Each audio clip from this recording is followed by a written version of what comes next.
ശ്രീമന്നാരായണീയം ദശകം 9 ബ്രഹ്മാവിന്റെ തപസ്സും ഭുവന നിർമ്മിതിയും. ഗജാനന പത്മാർക്കം ഗജാനനമഹർനിശം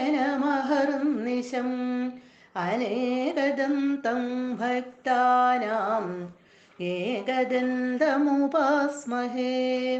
സരസ്വതീ നമസ്തുഭ്യം വരദേ ജ്ഞാനരൂപിണി വിദ്യാരംഭം കരിഷ്യാമി സിദ്ധിർഭവതു മേ സദാ. ഗുരുർബ്രഹ്മാ ഗുരുർവിഷ്ണുർഗുരുർദേവോ മഹേശ്വര ഗുരുഃ സാക്ഷാത് പരം ബ്രഹ്മ തസ്മൈ ശ്രീ ഗുരവേ നമഃ. ശ്ലോകം 9. ഓം നമോ ഭഗവതേ വാസുദേവായ. ശതം കൃതതപസ്തദാ സഖലു ദിവ്യസംവത്സരാൻ അവാപ്യ ച തപോബലം മതിബലം ച പൂർവാധികം. ഉദീക്ഷ്യ കില കമ്പിതം പയസി പങ്കജം വായുന ഭവദ്ബല വിജൃംഭിത പവനപാദസീ പീതവാൻ.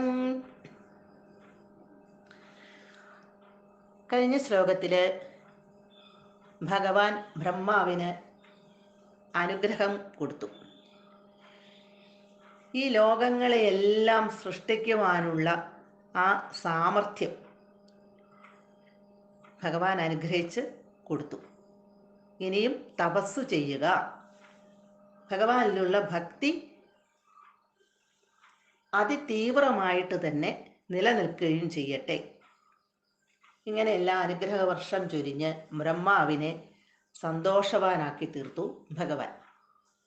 തഥ അനന്തരം സഖലു ആ ബ്രഹ്മാവാകട്ടെ ശതം ദിവ്യ സംവത്സരാൻ കൃതതപ 100 ദിവ്യ സംവത്സരം മുഴുവനും തപസ് അനുഷ്ഠിച്ചവനായിട്ട്.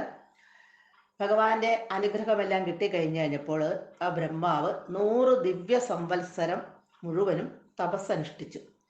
പൂർവാധികം മുൻപുണ്ടായിരുന്നതിനേക്കാൾ അധികം തപോബലം തപശക്തിയെയും മതിബലം ബുദ്ധിശക്തിയെയും അവാപ്യച്ച നേടുകയും ചെയ്തിട്ട്. പൂർവാധികം തപോബലം മതിബലം ച അവാപ്യ ച. പണ്ടത്തേക്കാൾ അധികം മുൻപുണ്ടായിരുന്നതിനേക്കാൾ അധികം തപശക്തിയെയും മനഃശക്തിയെയും നേടിയിട്ട്. പങ്കജം പയസി വായുന. പങ്കജം താമരപ്പൂവിനെ, പയസി കാരണജലത്തിൽ, വായുന കമ്പിതം കില ഉദീക്ഷ്യ കാറ്റിളക്കുന്നതായി കാണവേ. ഇപ്പൊ ബ്രഹ്മാവിന് ഭഗവാന്റെ അനുഗ്രഹമെല്ലാം സിദ്ധിച്ചു. അതിനുശേഷം 100 സംവത്സരം തപസ്സനുഷ്ഠിച്ചു. മുമ്പുണ്ടായിരുന്നതിനേക്കാൾ കൂടുതൽ തപോബലവും മനോബലവും രണ്ടും നേടി.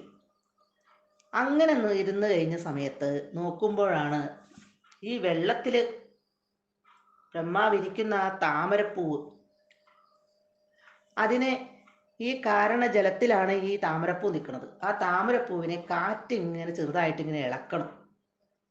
അപ്പൊ അത് കണ്ടു കഴിഞ്ഞപ്പോൾ ഭവത് ബല വിജൃംഭിത, ഭഗവാനാകുന്ന ആ ഒരു ബലത്തിന്റെ പ്രഭാവം കൊണ്ട്, ഭഗവാനാണ് ബ്രഹ്മാവിൻ്റെ ആ ഒരു ബലം, ആ ബലം കിട്ടിയ ആ പ്രഭാവം ഉള്ളവനായിട്ട് പവനപാദസീ പീതവാൻ, പവനനെയും വായുവിനെയും ജലത്തെയും പീതവാൻ കുടിച്ചു വറ്റിച്ചു കളഞ്ഞു. വെള്ളത്തിനെ മുഴുവൻ കുടിച്ചു വറ്റിച്ചു കളഞ്ഞു. കാറ്റിനെയും കുടിച്ചു, രണ്ടിനെയും അങ്ങോട്ട് കുടിച്ചു. ഭഗവാൻ കൊടുത്ത ആ ഒരു ശക്തി കൊണ്ടാണ് അത് ബ്രഹ്മാവിന് സാധിച്ചത്. കാരണം ഈ വെള്ളത്തിൽ കിടന്ന് താമരപ്പൂ ഇങ്ങനെ പതുക്കെ ആടി ഉലയണു, കാറ്റ് അതിനെ ഇങ്ങനെ ആടി ഉലയ്ക്കണം. അത് കണ്ടപ്പോൾ ബ്രഹ്മാവ് ഈ കാറ്റിനെയും അതുപോലെ തന്നെ ആ വെള്ളത്തിനെയും രണ്ടിനെയും കുടിച്ചങ്ങോട്ട് വറ്റിച്ചു കളഞ്ഞു, തീർത്തു കളഞ്ഞു. ബ്രഹ്മാവ് 100 ദിവ്യ സംവത്സരം തപസ് ചെയ്ത് പൂർവാധികം തപോബലവും ബുദ്ധിശക്തിയും ഒക്കെ നേടി. അത് കഴിഞ്ഞ് അങ്ങനെ നോക്കുമ്പോഴാണ് വെള്ളത്തിൽ ഇരിക്കുന്ന ഈ താമര ഇങ്ങനെ ആടുന്നതായിട്ട് കാണും. അതിൻ്റെ കാറ്റിങ്ങനെ അങ്ങോട്ടും ഇങ്ങോട്ടും ഇട്ട് ആട്ടുകയാണ്. ഭഗവാന്റെ ആ ഒരു അനുഗ്രഹത്തിന്റെ ബലത്തിൽ ബ്രഹ്മാവ് എന്ത് ചെയ്തു? ഈ ജലത്തെയും വായുവിനെയും കുടിച്ച് തീർത്തു കളഞ്ഞു. സർവത്ര ഗോവിന്ദ നാമ സങ്കീർത്തനം. ഗോവിന്ദ ഗോവിന്ദ.